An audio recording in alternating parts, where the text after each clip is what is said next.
Hello again. You are still watching the Speak Up and Speak Out live with your girl Shay Johnson at, of course, My Loved Ones USA Fibroid Centers. I'm on their page and we're doing lives today because I am taking over, which I've been doing throughout the day. I had a few amazing guests on the topic, which is mental health. That's right. I spoke a little bit about my mental health and the issues I went through when I had fibroids. At the time, I didn't notice that I was depressed or going through mental health issues. But I think it's very important to tap into that world because there's a lot of women like me that are also going through mental health issues. So we spoke with Dr. Shiloh, amazing doctor. He performs UFEs. He sees women, like different women every day, and he kind of has been able to go through the ups and downs that they go through, you know, the emotions they go through with fibroids. So he was a really good candidate to talk to about fibroids. And then we spoke to my brother, Dr. Joe Johnson. He speaks a lot on mental health. He travels around the country doing different speaking engagements. So I thought he was another good individual to speak with, but I had to save the best for last. My sister, Dr. Brandy Johnson. She is a doctor and she also specializes in mental health, and I just wanted her to come on live with me to give her perspective, and she's here. You ready, sister? Let's do this. I'm going to call Brandy now. Let's see if we can get that information from her that will help us move forward. We all know we need it. Sister! What it do, sis? We missed you, girl. Green. I know. Got my army hat on. I'm a soldier, ready to fight this war for fibroids. How you doing? Hi, nephews. You know they're not too far behind. If I'm around, there we go. All right. So the topic is mental health, and I know that you have a lot of opinions when it comes to mental health, but what I specifically want to focus on is how do we maintain our mindsets, and how do we make sure we don't go into that deep depression when it comes to mental health while having fibroids?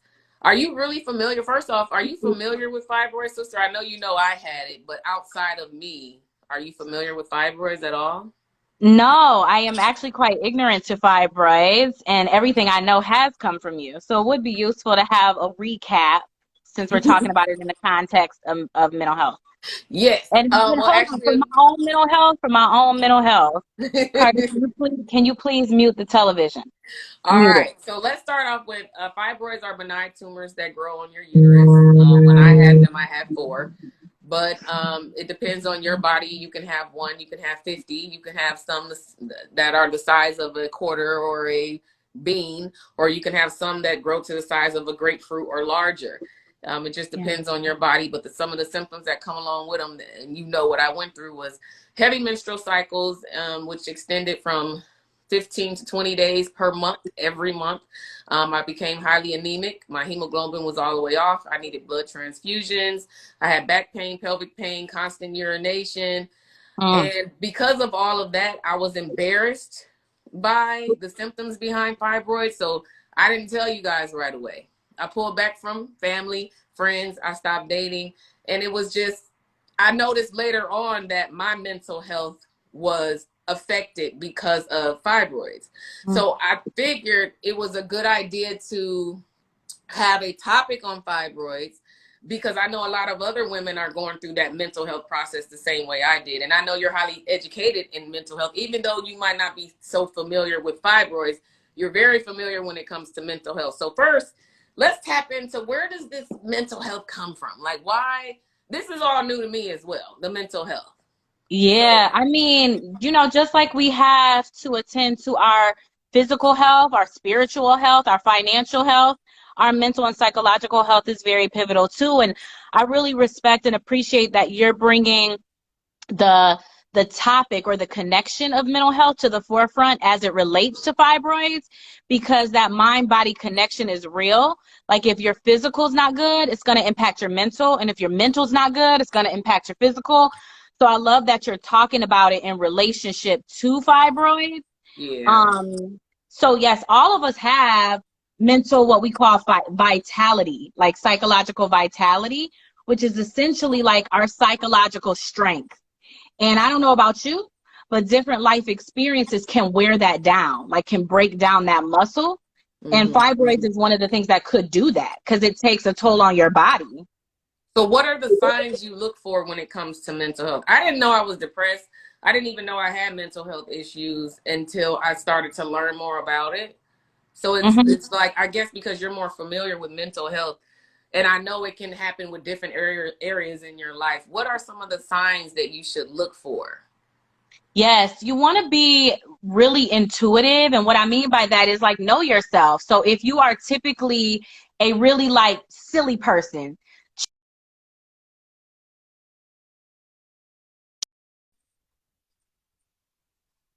that something has changed mentally. If you notice changes in your behavior, a lot of times people notice mental health challenges before you even notice it. Like the people around us might notice. I'm gonna tell you, my kids, they can detect my mood sometimes better than me. Like I might say something and Joey will be like, "Mommy, why your voice sound like that?" And then I'm like, "Oh yeah, I'm agitated, you know."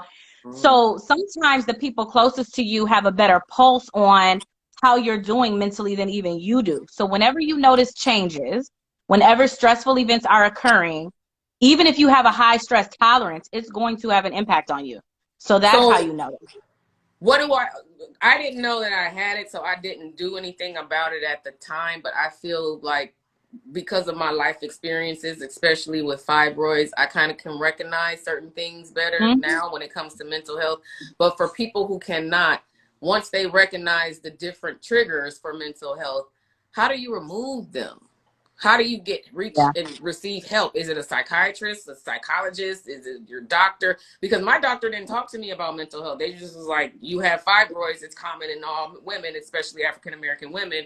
And these are your options: myomectomy, hysterectomy. There was no sympathy in this conversation. It was just, oh, this is just another one. Yeah. It was all the medical? Yeah. Yeah. So the other thing I will say is if you notice changes in your daily functioning too, like you sleep more or you sleep a lot less, like having insomnia, or you develop habits like we drink more or we shop more or we eat more, that's another indication that we're trying to self-soothe a depression or an anxiety. So what you want to do, honestly, the most important thing is just like acknowledging I'm not doing okay. You could talk to any of the people that you described. You could bring it up to your physician. You could say, hey, there's some things that have been changing in my behavior or my sleep or my appetite lately. And then they can help you get connected to a therapist, a psychologist, or a psychiatrist. So either or can help you when you're going through your mental health process, psychiatrist or psychologist. Start anywhere. Yes, start anywhere. Psychiatrists are medical doctors with a specialization in psychiatry. So they are more medical doctors and they're going to be prescribing medication, like anxiety medication or antidepressant medication, or even herbs, like herbal stuff. Like people hear about ashwagandha and some of the other herbs to help with your stress hormones. I take ashwagandha for my stress hormones. I take the gummies.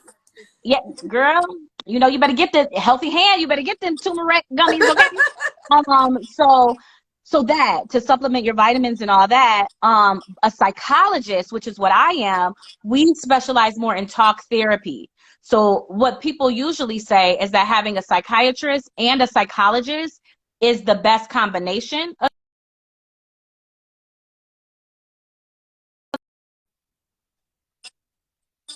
and help you kind of find your way out of it more so than a psychiatrist. That's what you do. You more so help people through the situation. You don't prescribe like any type of medication or suggest herbs or anything like that. You literally help them through. I would want to talk to someone like you. I mean, it would be different with you and I because you're my sister. And a lot of times when it comes to family, it's almost like it goes through one ear and out the other. You know what I mean? Sometimes it's not the information, but it's who it comes from. And I don't know why that is. But even with Joe, you know, I've had really deep conversations with Joe, and it was just like, shut up, you're just trying to talk that doctor talk to me. When realistically, I should listen to him. You know what he's talking about? Right, and he does. He absolutely does. But because I'm his sister and I know where he comes from, and I don't. It's just something in me it doesn't click right away. But I have Right. to. I had to sometimes sit back, like, you know what, my brother was actually right. Let me call him back. Like, hold on. And he does it. And I used to feel like he would give me these lectures all the time, where really he was just trying to help me, and he's just teaching me what he's been taught. And I Yeah. just wasn't trying to listen. So it's the same. I don't know if I can lay on the couch and tell you about my issues with fibroids, the depression I went to, because I literally cut everybody off. I was dating. I just distanced myself from everyone. So is that depression or mental health, or does that run in the same family? Yeah, it's the same. So mental health is the umbrella, and then everybody's specific mental health issue has a different name. So it could be anxiety, it could be depression, it could be post-traumatic stress disorder. It might not even meet the criteria for a disorder, but you're just having symptoms. But I appreciate what you're saying, sis, because you're right. I am perfectly happy being your sister. I don't need to be your shrink. Although I'm happy with that. Like, I appreciate having that role, and you deserve to have somebody that's outside of the family that's a little bit more impartial, a little bit more objective, because like your point with Dr. Joe, with your brother, you knew Dr. Joe before Dr. Joe. You know, people knew Dr. Brandy before Brandy. So it's so Right. funny because even my family and my friends, I be trying to offer them stuff that people pay me a lot of money for. And they be like, Right. they be like, nah. I'm like, okay, I'm giving it to you for the free. But I So, guess it's because, I don't know, I see you guys, when it comes to family, there's a different light I see you under. I sure. don't see you as someone I would. Now, I tell you a lot of my issues. We know that, my personal issues and